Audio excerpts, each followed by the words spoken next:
If you've been diagnosed with cervical cancer against a background or history of clear or reassuring screening, you may be asking yourself whether you have been failed or let down by errors in that screening. Hello, I am Cian O'Carroll, and our team of solicitors here specialises exclusively in medical negligence law. Back in 2018, we had the opportunity here to represent Vicky Phelan and many other women who brought about the Cervical Check scandal, uncovering huge failures in Irish healthcare. Since then, we have worked with many other women, and one common feature that we've noticed is that people assume now that there is a system in place where, following a diagnosis of cervical cancer, a person's prior screening history is investigated. And like Vicky Phelan, if there was an error made, they find out about that.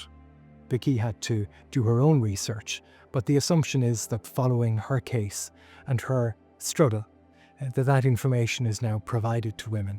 In fact, since Vicky stood on the steps of the High Court in 2018, the audit has been cancelled. It was the first clinical step that the state took in what can reasonably be regarded as a cynical act. The audit, through which Vicky Phelan discovered the errors that had occurred, was cancelled in May of 2018.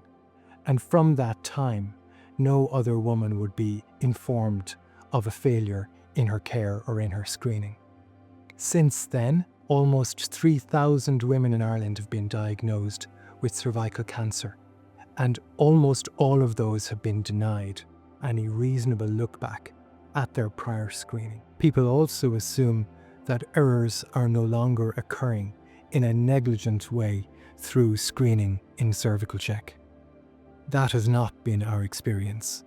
In fact, that is not the only issue I would take with the conduct of Cervical Check since the Cervical Check scandal. Over recent years, we've acted for quite a lot of women who have had negligent failures in their screening since 2018, since the scandal occurred, and since the women of Ireland were reassured by government, the HSE and Cervical Check that critical improvements had been made. Several of those women over recent years have suffered very serious injury, including loss of life. It's my understanding that none of these have been individually investigated by the screening programme. Indeed, this office has written to government, including on Taoiseach and Taoiseach, asking that these matters be investigated without any steps being taken to date. Many people would then say, well, the Patient Safety Act, surely that brought about remarkable improvements in the amount of information that people receive when there are failures in their care. There have been some improvements there, but as it applies to a screening programme, no.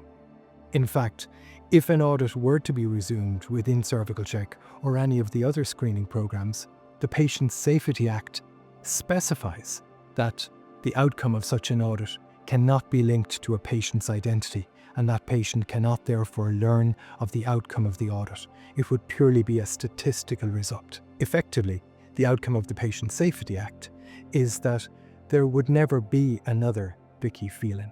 There would never be an opportunity for another woman to learn from reading her file that an audit had been conducted that had uncovered failures in her care. And that was ultimately the desired outcome of the state through the Patient Safety Act.